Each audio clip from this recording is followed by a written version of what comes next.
अब यो मुलुकमा गणतन्त्र समाप्त हुँदैछ या त्यसका सङ्केत छन्। संघीयता समाप्त हुँदैछ, धर्मनिरपेक्षता समाप्त हुँदैछ, ठुलो राजनीतिक परिवर्तन आउँदैछ। त्यो राजनीतिक परिवर्तन जरुरी छ। यो राजनीतिक परिवर्तन अब भएन भने यो मुलुक नै तहस नहुने हुने अवस्थामा मुलुक उहाँहरूले पुर्याउनु भएको छ। कतैबाट पनि संविधानले निकास दिन सक्ने अवस्था छैन। अहिलेका जुन राजनीतिक समस्या मुलुकमा देखिए ती समस्याहरूको निकास संविधानले दिन सक्ने अवस्थामा संविधान छैन। राज्यका निकायहरू डिफङ्क्ट अवस्थामा छन्। राज्य नै करिबन डिफङ्क्ट, किनकि राजनीतिक दलहरू जो सत्तामा बसेका छन् उहाँहरूको बिचको झगडा जब हुन्छ र सरकारले नागरिकहरू राज्यको लागि काम गर्न सक्दैन, त्यस्तो अवस्थामा सिस्टम चाहिँ असफल हुन्छ।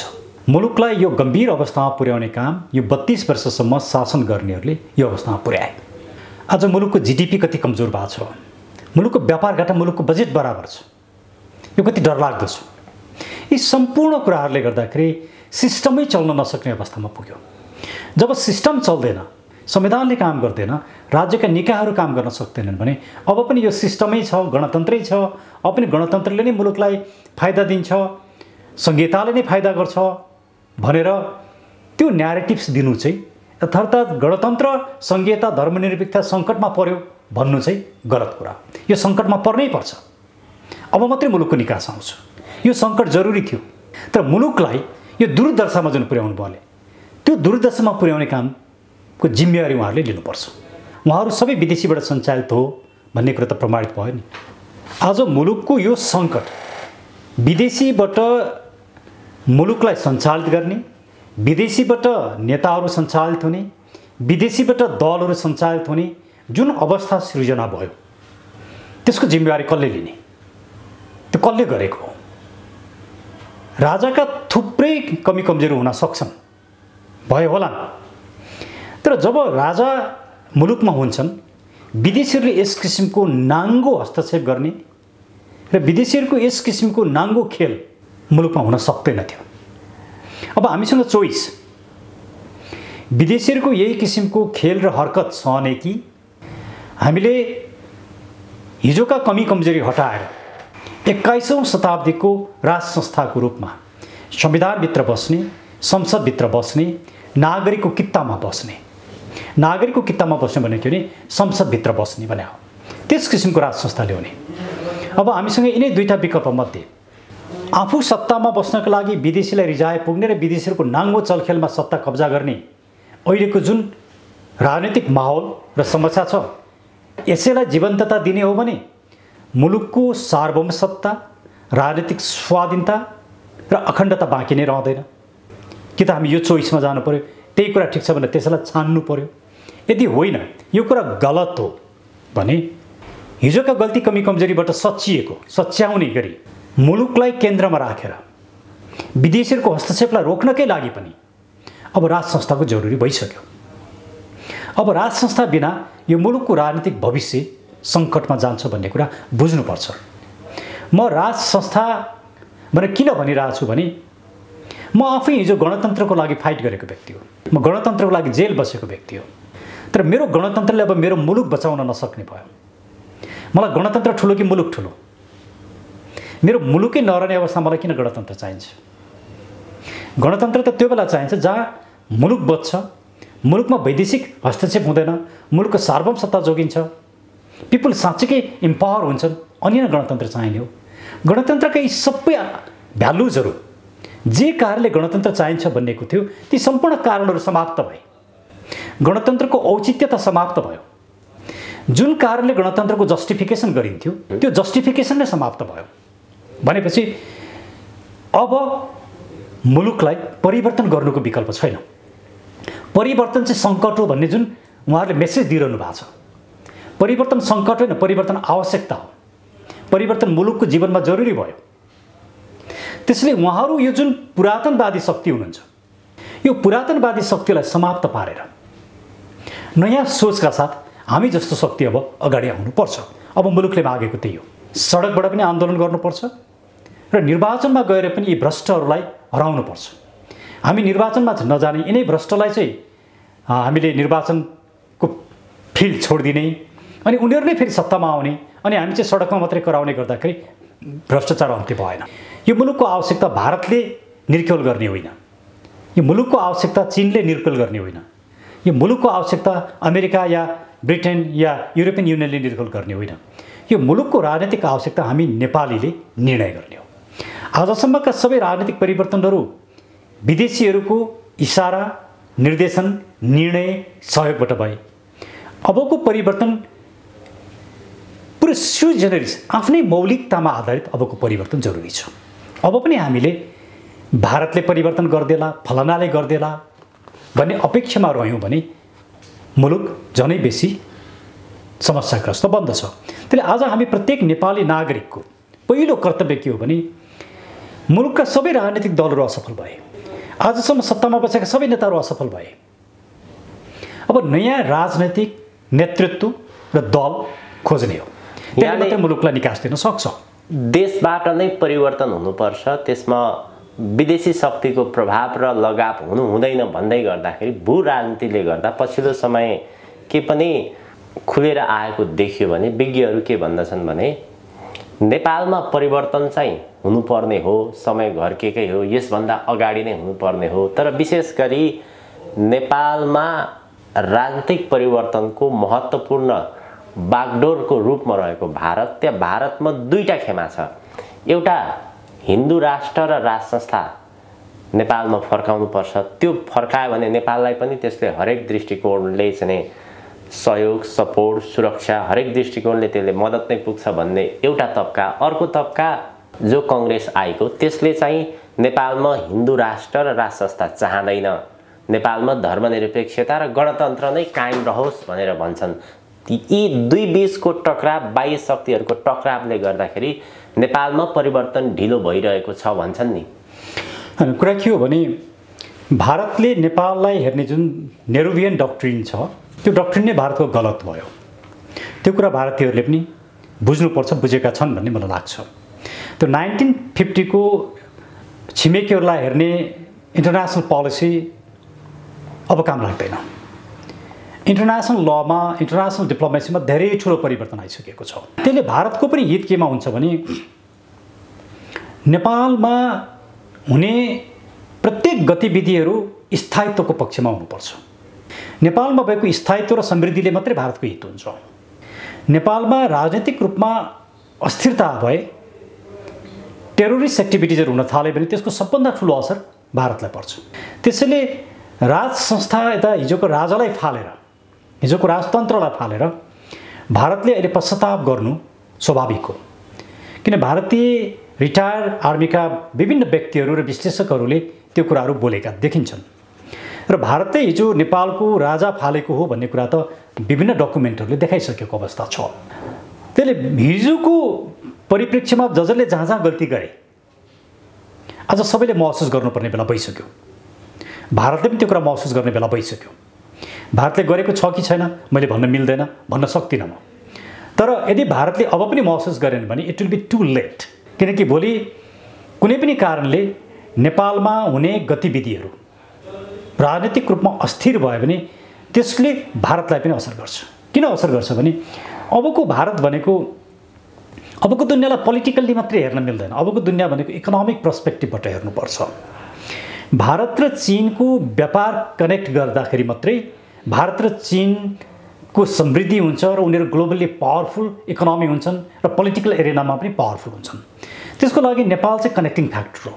चीन र भारतलाई उनीहरूको ट्रेडको लागि कनेक्टिङ नेपालले गर्न सक्छ। त्यो अवसरको रूपमा नेपालमा एउटा peaceful, stable government, nationalist government चाहिन्छ। त्यो गभर्मेन्टका लागि राजाले पोलिटिकल पावर एक्सर्साइज गर्ने होइन, तर राज संस्था हुँदाखेरि चाहिँ विदेशीहरूको चलखेल कम हुन्छ, एमसिसी जस्ता कुराहरू आउँदैनन्। अहिले जसरी विदेशीहरू आएर नेपालका राजनीतिक दल र प्रधानमन्त्रीहरूलाई भेट्छन् र दलका नेताहरूलाई भेटेर जुन किसिमको राजनीतिक माहौल बिगार्ने काम भएको छ त्यस्तो अवस्था हुँदैन। त्यही हामीलाई एउटा गार्जियनको रूपमा त्यो संस्थाको जरुरी छ। हामीले यो कुरालाई बुझ्न सकेनौँ, मुलुकको यो विशेषतालाई बुझ्न सकेनौँ भने हामीले मुलुकप्रति नै अन्याय गरिराखेका हुन्छौँ।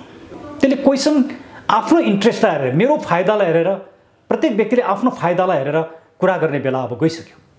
अब मुलुकको हितलाई हेर्नु पर्यो। त्यो कन्टेक्स्टमा 12 बुँदेले नै जुन समस्या नेपालमा सिर्जना गर्यो त्यो समस्याको हामीले समाधान नखोज्ने हो भने त्यो समाधान भनेको हामीले विदेशीलाई चिड्याउनु हुँदैन, हाम्रा मित्र राष्ट्रहरूलाई चिड्याउनु हुँदैन, उनीहरूको अहित गर्नु हुँदैन, तर उनीहरूको इसारामा उनीहरूको बुई चढेर हिँड्ने पनि होइन। यो 12 बुँदे दिल्ली सम्झौताबाट आएको यो व्यवस्था भनेर भनिन्छ। अब परिवर्तन हुँदाखेरि चाहिँ यो 12 बुँदे सम्झौता भन्दा बाहिर गएर भारतको प्रभाव बेगर परिवर्तन हुने सम्भावना त्यस्तो देखिन्छ। अनि भारतले अब हुने परिवर्तनको विरुद्धमा भारत जान हुँदैन, त्यति मात्रै हो। भारतले भारतको बुई चढेर परिवर्तन गर्ने कुरा सोच्नु हुँदैन। तर हाम्रामा भएका परिवर्तनलाई हाम्रा छिमेकीहरूले, मित्र राष्ट्रहरूले त्यसको विरुद्धमा जान हुँदैन, किनकि हामी उनीहरूको विरुद्धमा जाँदैनौँ। इन्टरनेसनल ल पनि हो, डिप्लोमेसी पनि हो छोटकरीमा। त्यसले हाम्रो परिवर्तन चाहिँ हामी नेपालीहरूले के चाहन्छौँ त? अब खुला रूपमा गाउँदेखि लिएर टोलदेखि लिएर छलफल गर्ने बेला आइसक्यो। आजभन्दा 2 वर्ष अगाडि जब हामी राज संस्थाको विषयमा कुरा गर्थ्यौँ, हामी प्रमाणित इन्स्टिट्युसनको बारेमा कुरा गर्ने हामी नै पहिलो व्यक्ति हौँ। मैले गरेँ त्यो बेलामा मुलुकमा राजा आउलान् र यस्तो पनि होला र भनेर मानिसहरू कुरा गर्थे। अहिले प्रत्येक मान्छेले भन्न थाल्यो, त्यो कम्युनिस्ट हुन् कि, त्यो काङ्ग्रेस हुन् कि, त्यो स्वतन्त्र हुन् कि, जुनसुकै दलमा भएका हुन्, अहिले धेरै ठुलो मेजोरिटीले के भन्न थाल्यो भने अब यो किसिमको राजनीतिले मुलुकलाई अगाडि बढाउन सक्दैन, कोर्स करेक्सन मात्र कोर्स चेन्ज हुनुपर्छ। अब मुलुक परिवर्तनको सङ्घारमा छ भन्ने कुरा सबैले बोल्न थाले, सबैले लेख्न थाले। त्यसले हाम्रो भनाइ के हो भने अब विकल्प धेरै लामो कुरा गर्नु छैन, 4-5वटा कुराहरू अबको विकल्प भनेको। नम्बर 1, नेपालको पोलिटिकल स्टेबिलिटी चाहिँ राज संस्था सहितको लोकतन्त्र। मैले यो किन जोडिरहेको छु भने विश्वेश्वर प्रसाद कोइरालाको पनि पोलिटिकल थट यही हो, मदन भण्डारीको पनि पोलिटिकल थट यही हो। नेपालमा भएको राजनीतिको समस्या के हो भने या त राजाले लोकतन्त्रलाई सहेनन् या त लोकतन्त्रले राजालाई सहेन, टलरेन्स भएन, एक्सेप्टेन्स भएन। त्यसले या त लोकतन्त्रले राजालाई निषेध गर्यो या त राजाले लोकतन्त्रलाई निषेध गरे। यी दुईटै कुरा चाहिँ के हुन् भने अतिवादी हुन्, एक्सट्रिमिस्ट हुन्। यी दुईटै कुराबाट बाहिर निकालेर लोकतन्त्र र राज संस्थालाई सँगसँगै हिँडाउने जुन थट नेपालका लागि नेपालले ल्याएको छ त्यो नै यो मुलुकको निकास हो। पहिलो यसो भन्दाखेरि कतिपय व्यक्तिहरूले राजा भए पुगिहाल्यो नि राजा मात्रै भन्छन्, हामी राजा मात्रै भन्दैनौँ, राजा सहितको लोकतन्त्र त्यति मात्रै पनि हामी भन्दैनौँ। राजाले अब कुनै पनि किसिमले राजनीतिक पावर एक्सर्साइज गरेर हिजोका जस्ता समस्याहरू सृजना गर्नु हुँदैन। राजा अर्थात् राजा लोकतन्त्रको लागि खतरा बन्नु हुँदैन र लोकतन्त्र पनि राजाको लागि खतरा बन्नु हुँदैन। यो भिजन नै, यो थट नै नेपालको पोलिटिकल स्टेबिलिटीको थट हो। यसलाई रोक्नु भनेको मुलुकलाई समस्याग्रस्त बनाउनु। अहिलेकै बजेटलाई हेरौँ, लगभग 2 खर्ब बराबर चाहिँ हामीले संहिता टिकाउनलाई ऋण लिनुपर्छ। हाम्रो आन्तरिक राजस्वले पुग्दैन। हाम्रो सिङ्गो आन्तरिक राजस्व प्लस 2 खर्ब ऋण लिएपछि मात्रै संहिता टिक्छ। प्रत्येक वर्ष यति ठुलो रकम ऋण लिएर हामीलाई संहिता किन टिकाउनु पर्यो? के हो यसको आवश्यकता? संहिता नहुँदाखेरि मुलुक हुँदैन। संहिता चाहिँ मुलुकको लागि बोझ भयो। अब पनि हामीले यो बुझेनौँ भने त्यो 2 खरब पैसा त हामी शिक्षा, स्वास्थ्य, गरिबी निवारण, युवाहरूको रोजगारीमा लगाउन सक्थ्यौँ नि। हामीले यो बजेटलाई अहिले पनि लगभग 80% चाहिँ साधारण खर्चमा जान्छ संहिता टिकाउन। यसलाई घटाएर 50% ल्याउनुपर्छ, अनि मात्रै मुलुक विकास हुन सक्छ। अब तेस्रो कुरा, हामी के कारणले नेपाली छौँ? हामी हाम्रो सभ्यताको कारणले नेपाली छौँ। हाम्रो पहिचान नेपाली हो, हाम्रो संस्कृति नेपाली हो, हाम्रो चिन्तन नेपाली हो। अर्थात् जुन विचारले यो मुलुकलाई एकताको सूत्रमा लिएर आयो, पृथ्वी पथ, यो भनेको चाहिँ के हो भने मौलिक राजनीतिक चेतना र चिन्तन हो। त्यसले अबको राजनीति भनेको हाम्रो सभ्यताको राजनीति हो। चिनिया राष्ट्रपतिले भने नि अबको दुनियाँको राजनीति भनेको कुरा राजनीतिक सिद्धान्तको राजनीति होइन, अबको सभ्यताको राजनीति हो। त्यसले नेपाललाई हेर्नुहोस्, नेपाल कस्तो भूमि हो। यहाँ 5वटा धर्महरू यो मुलुकले दिएको छ। हिन्दू धर्म वेद यहीँ जन्मेको छ, बुद्ध धर्म, जैन धर्म, किराँत धर्म लगायतका धर्महरू यसले दिएको छ। यति ठुलो ज्ञानको भण्डार दुनियाँमा कहीँ पनि छैन। त्यति मात्रै होइन, पाणिनीको ग्रामर सबभन्दा पहिलो ग्रामर हो दुनियाँमा। तपाईँ साङ्ख्य दर्शन हेर्नुहोस्, नेपालले दिएको। योगा दर्शन हेर्नुहोस्, नेपालले दिएको। न्याय दर्शन हेर्नुहोस्, नेपालले दिएको।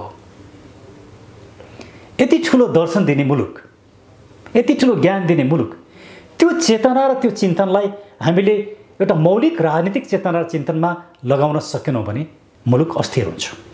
अहिलेको राजनीति तपाईँ हेर्नुहोस् किन असफल भयो भने विदेशीवाद, विदेशी विचार, विदेशी सिद्धान्त, विदेशी निर्देशन, त्यसरी यहाँको राजनीति चल्यो। यसैको अन्त्यको लागि नेपालका लागि नेपाली स्थापित हो। त्यसले हामी विदेशीवाद र विचारमा विश्वास गर्दैनौँ। हामी मौलिक राजनीतिक चिन्तन, पृथ्वी पथ, नेपालवादमा विश्वास गर्छौँ।